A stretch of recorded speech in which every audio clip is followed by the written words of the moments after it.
Cara ngebagi waktunya ya itu tadi pakai skala prioritas itu loh. Kayak tetap dimanapun aku kerja, jadi kerja sebagai apa, pendidikan itu tetap nomor satu.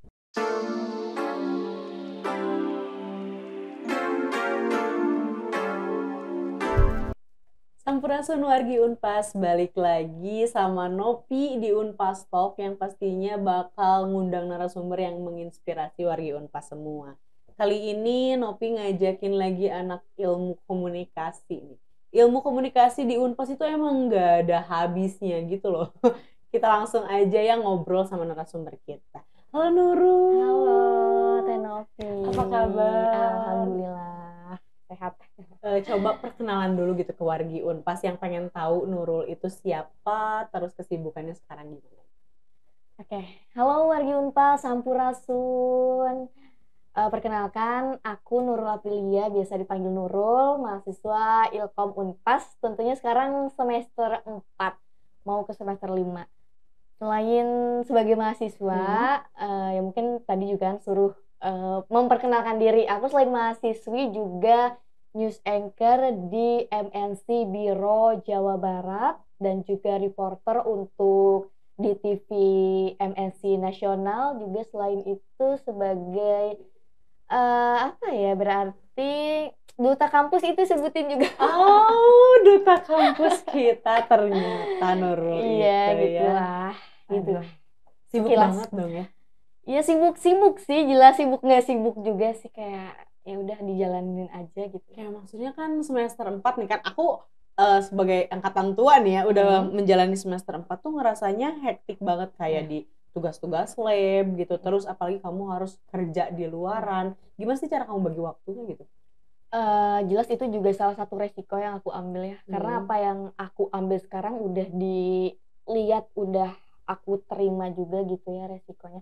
Cara ngebagi waktunya ya itu tadi pakai skala prioritas itu loh. Kayak tetap dimanapun aku kerja, jadi kerja sebagai apa, pendidikan itu tetap nomor satu. Gitu. Keren gitu. Iya, pendidikan tetap nomor satu. Jadi tapi kadang ada juga sih di waktu-waktu tertentu yang ternyata aku harus menomorduakan pendidikan aku gitu.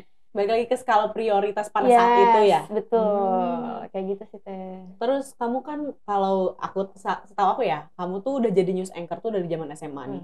Di Sumedang ya kalau nggak salah. Iya, di Sumedang. Itu boleh ceritain nggak gimana, kenapa kamu bisa jadi news anchor, terus dari mulai kayak tahap-tahapnya kamu, pengalaman lah, lebih ke pengalaman kamu waktu pertama kali gabung ke news anchor gitu pas zaman SMA. Ya, oke, aku jadi news anchor itu udah dari SMA kelas 2. Itu pertama ada lowongan kerja dan itu dikasih tahu sama kakak aku, dia mention di komentar Instagram, coba dulu deh. Kayak apa nih tiba-tiba disuruh jadi news anchor, kan nggak ada basic sebelumnya. Mungkin kalau aku basicnya lebih ke kayak mendongeng, pidato tapi gitu, udah biasa gitu kan. public speaking berarti kan Ya gitu, dari SMA udah dilatih gitulah dari SMP. Coba ngelamar, kirim CV segala macam, ada panggilan interview lah, wawancara lah aku. Tuh lihat anak-anak, ya anak-anak yang universitas nih kayaknya udah lebih banyak pengalamannya ya. Itu udah lumayan minder juga di sana. Tapi interview, di casting juga sama direkturnya. Setelah itu ya alhamdulillah lolos gitu. Jadi memang pure aku dari awal ikut proses ngelamar, kirim CV dan sampai akhirnya keterima di SMTV, di tempat kerjaku yang awal itu gitu. Bertahan berapa lama kalau boleh tahu? Kalau di SMTV berarti 3 tahun. 3 tahun aku resign karena nggak ada masalah, cuma ya itu aku udah kuliah di Bandung. Dan kalau harus PP kan Teh ini ya rada ya, PR ya juga. Kalau harus siaran ke Sumedang gitu PR juga sih. Nah berarti kan 3 tahun di sana tuh, berarti pas masih sekolah kan? Iya. Kalau misalkan bagi waktunya kan, kalau kuliah tuh lebih fleksibel ya waktu si matkul-matkulnya tuh kayak apa ya, ngaclok-ngaclok lah kalau bahasa Sundanya mah.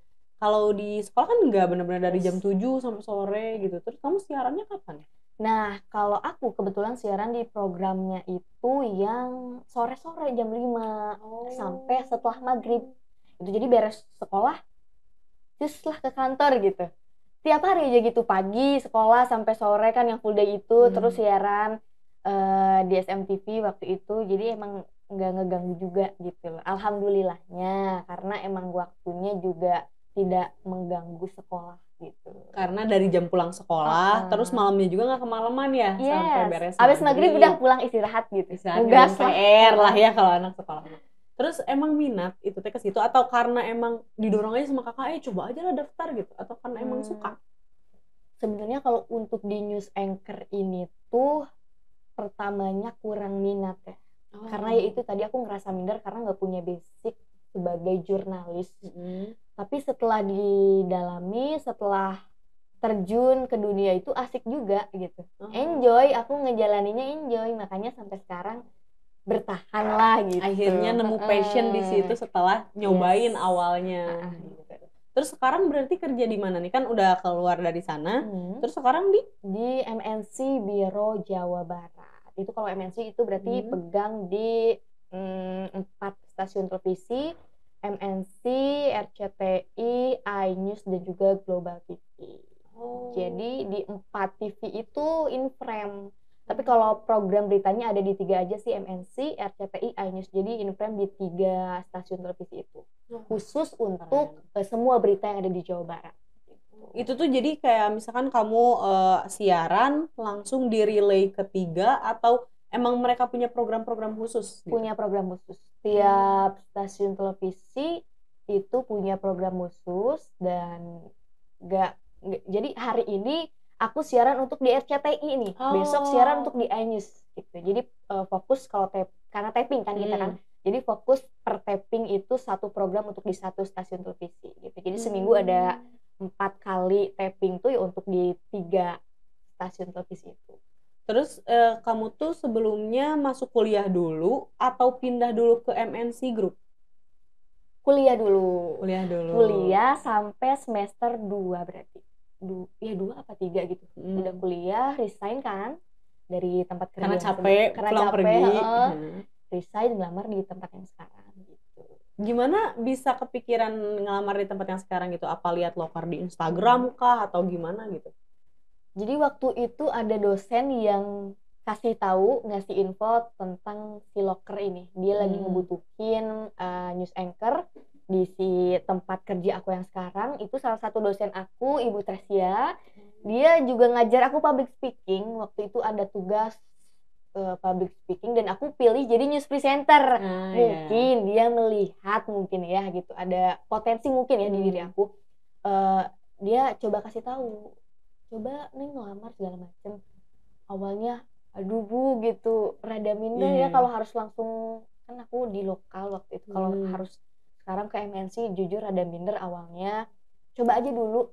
Akhirnya dicoba, aku kirim CV lah, terus sebulan belum ada panggilan, baru lah sebulan belum ada panggilan. Hopeless banget. Aduh Bu, ini mah udah deh kayaknya nggak akan ada harapan bagiku. Tapi setelah itu ada panggilan suruh casting, interview, wawancara. Itu kan langsung juga dari pusat dipilihnya, nggak dari biro aja gitu. Jadi dari pusat juga dia menilai. Udah wawancara, casting, alhamdulillahnya keterima. Dan di sana tahapannya gimana tuh castingnya? Pas castingnya tuh kita disuruh baca teleprompter, terus setelah itu kita disuruh jadi reporter. Si produsernya tuh nge-castingnya tuh gini, Nurul, coba kamu lagi di tempat demo, bagaimana kamu melaporkan situasi saat itu. Serius? Seditembak itu? Seditembak itu, kita kayak nggak prepare sama sekali tuh untuk live report gimana, cuma ya ada gambaran dari ya sebelum-sebelumnya pengalaman aku. Lancar lah alhamdulillah gitu, walau rada pesimis karena kan banyak juga yang ngelamar gitu, nggak cuma aku.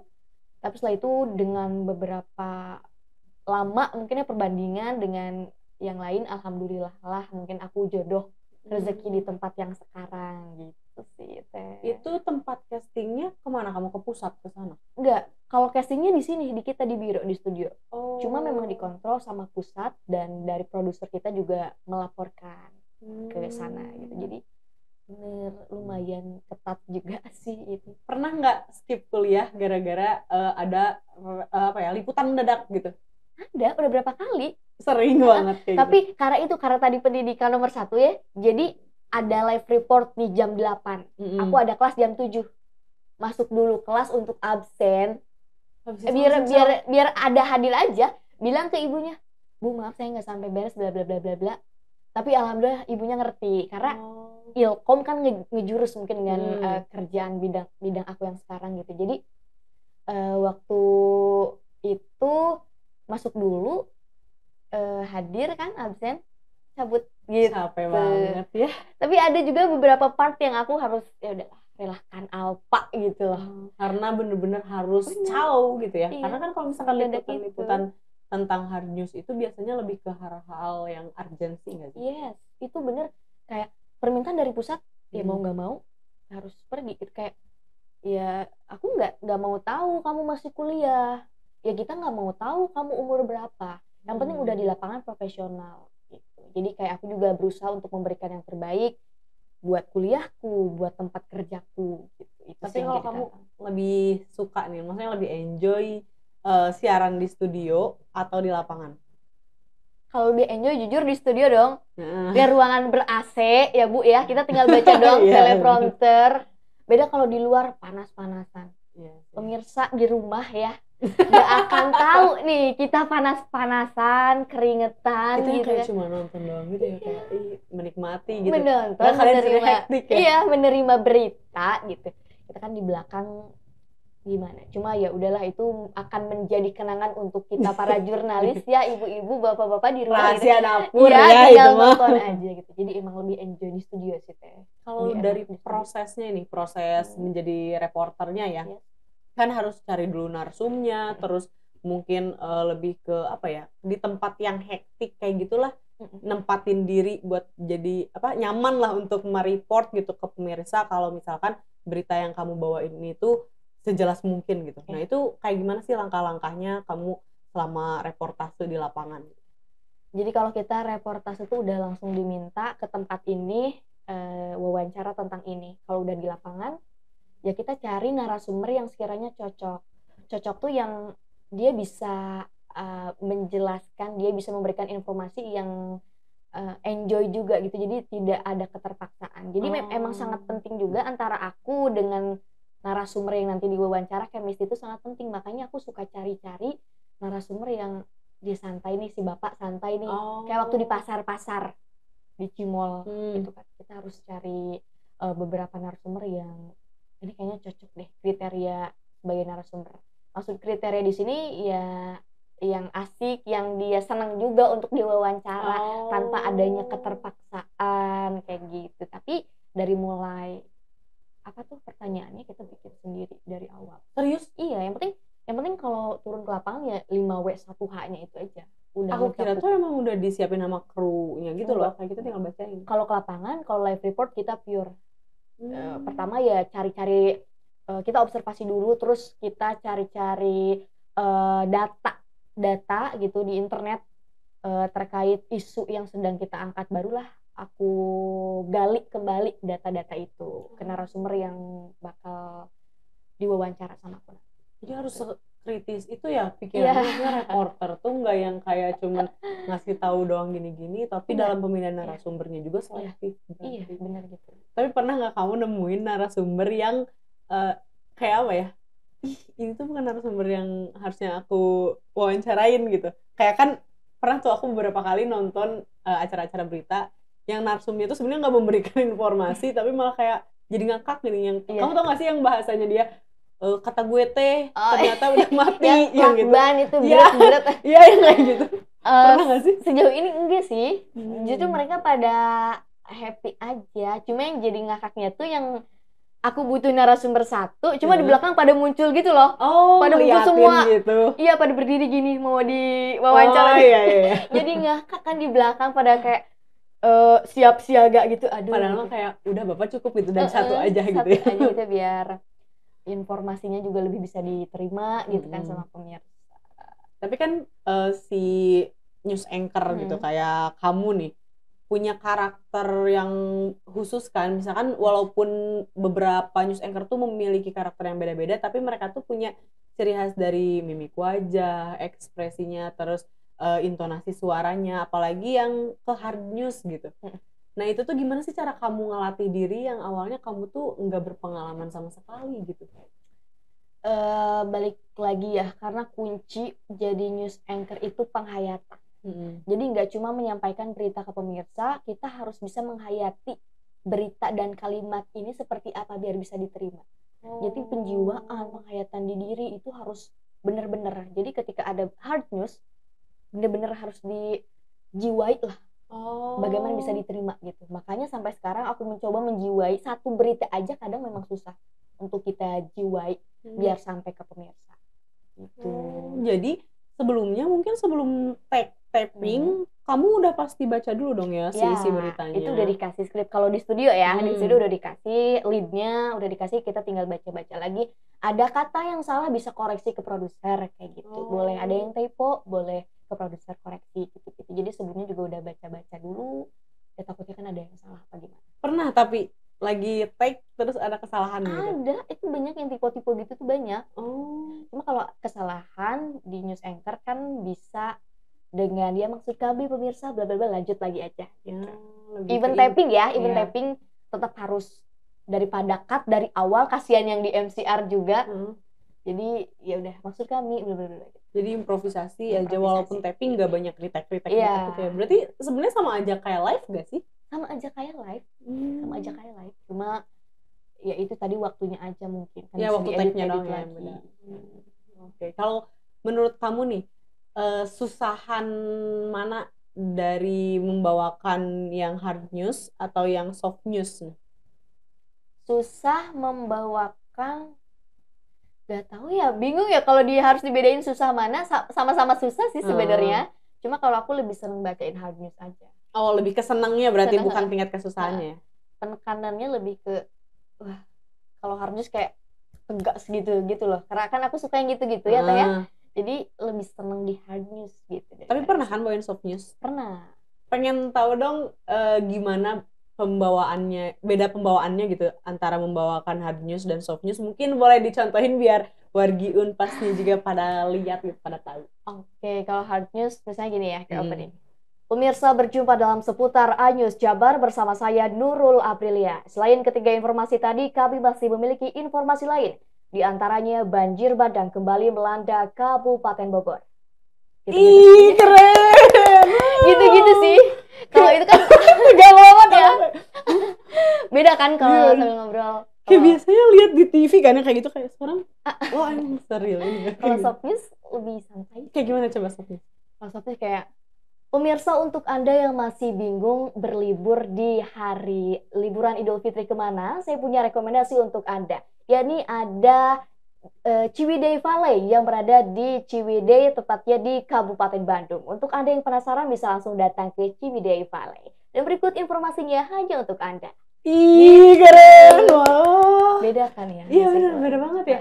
Langsung kayak yang awalnya kita kebawa tegang sama suasananya, terus jadinya kayak enjoy kalau pas dengerin yang soft news. Kalau soft news kan pakai yang smiling voice, kayak hi, smiling voice. Beda kalau yang hard news, pemirsa berjumpa dalam, kalau soft news kan pemirsa berjumpa dalam Bewara Nanana gitu. Kan senyum, smiling gitu kan. Pasti kan di Ilkom, anak Ilkom nih harus tahu. Anak Ilkom harus tahu karena kita mencari uang dari situ. Betul. Kalau enggak gitu kan Bu ya, ada repot ya. Dari mana ya cuannya ya kalau kayak gitu. Nah terus kalau pas yang di Sumedang nih, itu kan berarti TV lokal. Pernah bawainnya dengan bahasa daerah nggak? Pernah. Bahasa apa berarti? Sunda kan? Sunda, Sumedang. Jelas. Kalau justru yang di tempat aku yang SMTV itu yang sebelumnya dia kan emang program-programnya pun budaya Sunda, ngangkat budaya-budaya. Makanya dari segi bahasanya pun ada yang menggunakan bahasa Sunda lemes gitu. Boleh dicontohin gak sih? Aku jadi kepo juga, pengen lihat kayak pakai bahasa Sunda. Kalau di SMTV itu ada program Wanda Anyar namanya, dia kayak request lagu itu pakai bahasa Sunda pure, kayak Sampurasun wargi SMTV pemirsa Ki Sunda nepangkeun wastapun Nurul Aprilia dina danget ieu simkuring tiasa nepangan deui pamirsa SMTV tantosna dina program Wanda Anyar. Mangga ka pamirsa SMTV anu ngagaduhan tembang lagu tiasa telepon wae di 08 273455. Mangga disanggakeun ka pamirsa SMTV aya lagu ti Teh Novi, ieu aya lagu Duda Arabang. Keren. Emang gitu, bener gitu. Dan lagu-lagunya pun lagu-lagu Sunda dulu lah yang kayak kita masih rada awam sama lagu itu. Tapi kamu pas maksudnya sebelum jadi penyiar di situ, Hmm. apa emang udah lancar pakai bahasa Sunda yang lemes kayak Hmm. gitu, atau baru belajar di situ malah? Lemes sih kayaknya, emang biasanya lemes. Oh, Cuma jadi udah terbiasa dong. kalau kita kan lemesnya loma gitu ya. Kalau sehari-hari loma kan di Sunda. Cuma kalau yang siaran ini lemesnya lemes-lemes, ada Sunda Buhun segala macam, itu juga harus dipelajari ya kita. Nggak semena-mena harus langsung siaran, tapi dipelajari juga kosakatanya, yang lain-lainnya gitu. Karena kan yang nontonnya pun banyak sesepuh, maksudnya yang dia lebih ngerti juga. Karena kita juga nggak tahu ya yang nontonnya tuh range umurnya berapa gitu ya, karena nggak semuanya anak muda juga gitu. Terus kalau reportase di MNC Group nih, kamu biasanya itu di daerah aja, misalnya di Bandung aja, sekitaran Bandung, atau ternyata keluar kota juga gitu buat laporan ke pusatnya? Kalau itu emang banyaknya di Bandung, kayak kemarin tuh soal Cimol yang mau ditutup, Cimol Gede Bage, Pasar Gede Bage yang mau ditutup. Terus juga sempat yang ada bukan PHK tuh, ada angkat kaki, para pekerja angkat kaki di pabrik yang ada di Jawa Barat. Itu di Dinas Tenaga Kerja. Sempat juga kayak keluar kota, cuma nggak sering ya, karena kan aku kebilang baru. Cuma kalau harus dibandingin ya banyak yang di sini, yang di Bandung. Yang di Bandung, tapi karena kan memang banyaknya pusatnya di Bandung ya, kayak Dinas Tenaga Kerja Transmigrasi di Bandung kita kan. Tapi informasinya dihimpun sama kepala dinasnya dari berita dari semua kabupaten kota yang ada di Jawa Barat. Jadi selama ini mah nggak terlalu nyusahin banget, harus ungkad-ingkid lah, istilahnya ungkad-ingkid jarak jauh gitu ya. Masih di Bandung kan gitu ya. Terus nih mungkin wargi Unpas juga ada yang sama ya jurusannya kayak kita, mungkin ilmu komunikasi, pengen juga lanjutnya kayak Teh Nurul cenah ke news anchor nih. Apa bener kalau misalkan sebelum jadi news anchor itu harus jadi reporter dulu, atau ada tipsnya nggak, langkah-langkah untuk jadi news anchor gitu? Boleh kasih tahu ke wargi Unpas. Sebenarnya wargi Unpas untuk jadi news anchor tuh nggak perlu dulu jadi reporter sebelumnya. Tapi ketika kita jadi news anchor harus bisa juga jadi reporter. Gitu. Ketika kita jadi news anchor harus bisa juga jadi reporter. Karena selain di studio juga kita harus ke lapangan. Jadi kalau ditanya harus dulu jadi reporter nggak perlu sih. Cuma ya logikanya gitu. Kalau kamu jadi news anchor harus jadi reporter juga, ya sebelumnya harus punya juga mungkin sedikit pengalaman skill di bidang reporter. Tapi nggak apa-apa warga Unpas, kita coba aja dulu gitu, maksudnya pelajari semuanya apa yang udah dosen-dosen kita di Ilkom Unpas kasih tahu, kita coba implementasikan gitu ya Teh, biar ya nantinya kita bisa bekerja di media TV kayak gitu. Jadi nggak harus dari reporter, tapi harus bisa jadi reporter gitu kali ya. Tapi nulis juga harus bisa, berarti kayak nulis naskah kayak gitu-gitu ya, scriptwriter. Berarti bener-bener udah apa ya, istilahnya pelajaran-pelajaran yang selama ini kita dapat di Ilkom tuh di news anchor tuh bener-bener kayak apa ya, kepake banget gitu nggak sih? Kayak dari mulai nulis, terus public speaking. Iya sih, kepake banget sih. Bener-bener ilmu yang dari dosen kita kasih itu bener-bener kepake di dunia kerja. Apalagi udah langsung terjun ke lapangan, itu bener-bener butuh banget yang namanya ilmu dari dosen kita yang udah dosen kita kasih. Tadi kalau boleh tahu namanya siapa ibu yang ngasih tahu? Ibu Tresia. Nah, Ibu Tresia. Kalau Ibu Tresia berarti setempat kerja dong sekarang? Setempat kerja sama. Kalau menurut kamu apa yang bisa diambil sisi apa ya, kayak inspiratifnya gitu dari Ibu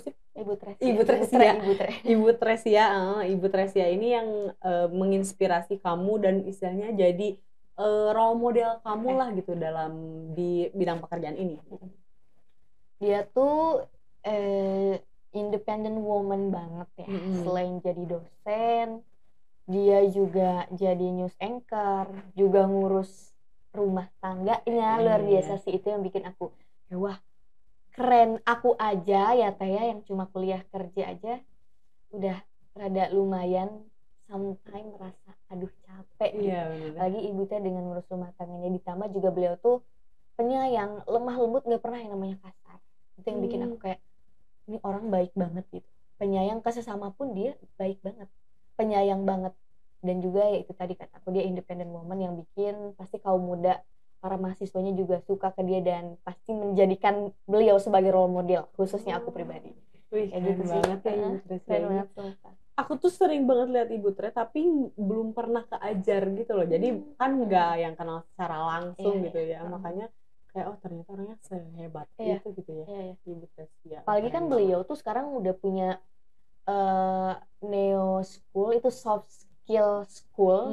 Jadi buat sedikit ya wargi boleh Unpas promosiin ke wargi Unpas. Wargi Unpas anak Ilkom ini kayaknya butuh banget soft skill public speaking, presenting, modeling, acting. Itu boleh langsung join di soft skill school di Neo School. Itu bakal nanti ketemu sama Ibu Tre juga, ketemu sama aku juga di coach presenting, ketemu sama Om Jip dan lain-lain. Jadi yang berminat di bidang itu boleh banget kepoin langsung nanti Instagramnya di Neo Station.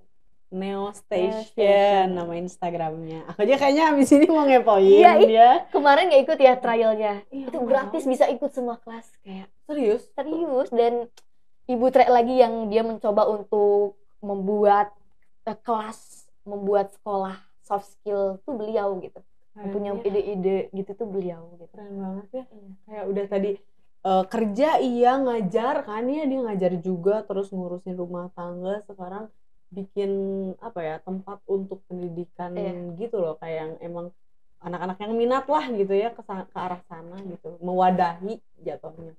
Keren banget sih. Terus nih menurut kamu nih, selama ini kamu jadi news anchor, pernah nggak sih kayak intonasi ngomong kamu itu malah ke bawah-bawah ke kehidupan sehari-hari gitu, ke real life kamu gitu? Pernah banget aku. Oh ya, sering? Ya, sering.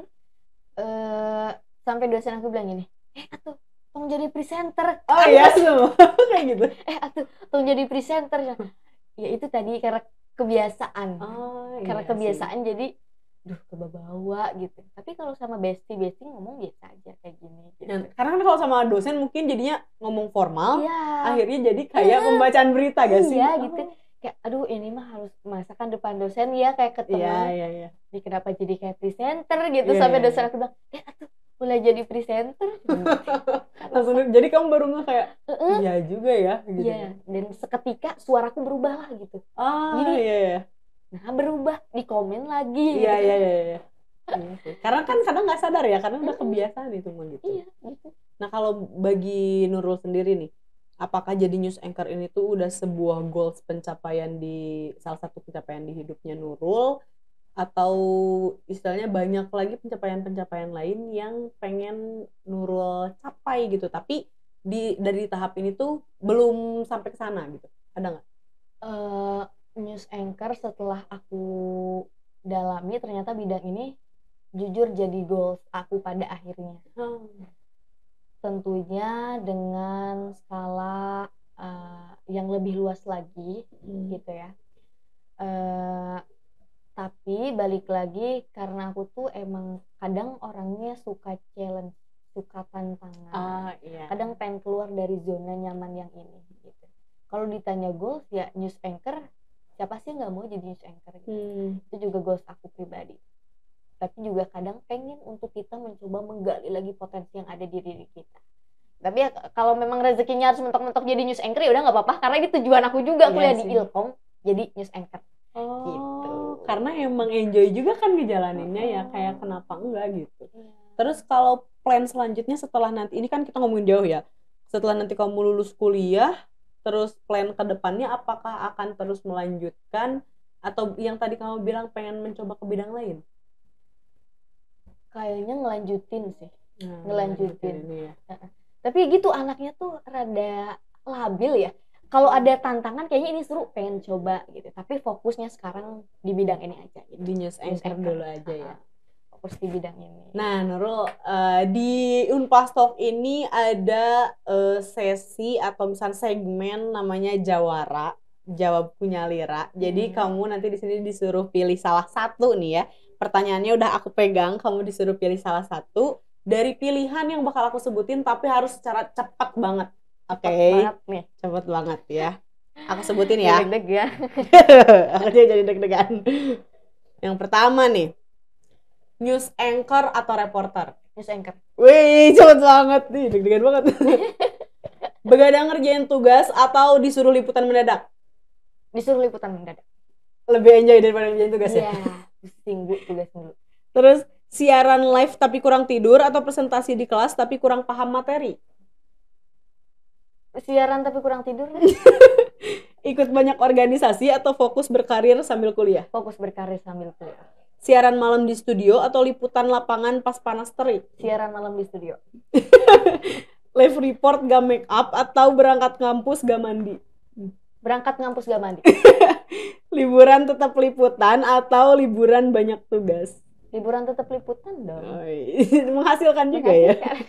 Salah baca teks di prompter atau keceletot pas live report? Salah baca di prompter. Prefer mana, BEM atau duta kampus? Duta kampus. Satu BEM kata juga. buat Unpas. Unpas bisa 3 kata nggak sih? Boleh buat Nurul mah apa aja. Unpas ya nyunda nyantri nyakola. Mantap, keren. Duta kampus banget gak Duta tuh? kampus bisa. Jadi kayak harus mempromosikan Unpas nggak sih? Iya. Karena Unpas itu pilihan pasti Setiap generasi. Mulai jadi promosi Unpas ya. Oke, makasih banyak ya Nurul udah Sama-sama, mau diajakin Teteh. ngobrol-ngobrol, Iya. udah mau dikepoin tentang kehidupannya. Iya. Karena jujur pribadi akunya juga kepo banget sih. Tentunya wargi Unpas juga yang mungkin sejurusan sama kita di ilmu komunikasi atau yang lintas jurusan jadi pengen kepo juga tentang news anchor, bisa tadi kepoin Instagramnya apa? Neo Station Neo Official. Station Official, bisa belajar juga di sana dan pastinya follow juga Instagram Teteh Nurulnya biar tahu kesehariannya. Jangan lupa juga follow Instagramnya Unpas ya, udah pasti ya kamu wargi Unpas kalau belum follow ya coba awas banget nih pokoknya jangan Kalau belum sampai follow, nggak follow. angkat kaki. Angkat kaki dari Unpas kamu ya. Pokoknya terus tonton Unpas Talk bareng Nopi dan juga narasumber-narasumber yang menginspirasi. Makasih banyak ya wargi Unpas udah nontonin, sampai jumpa.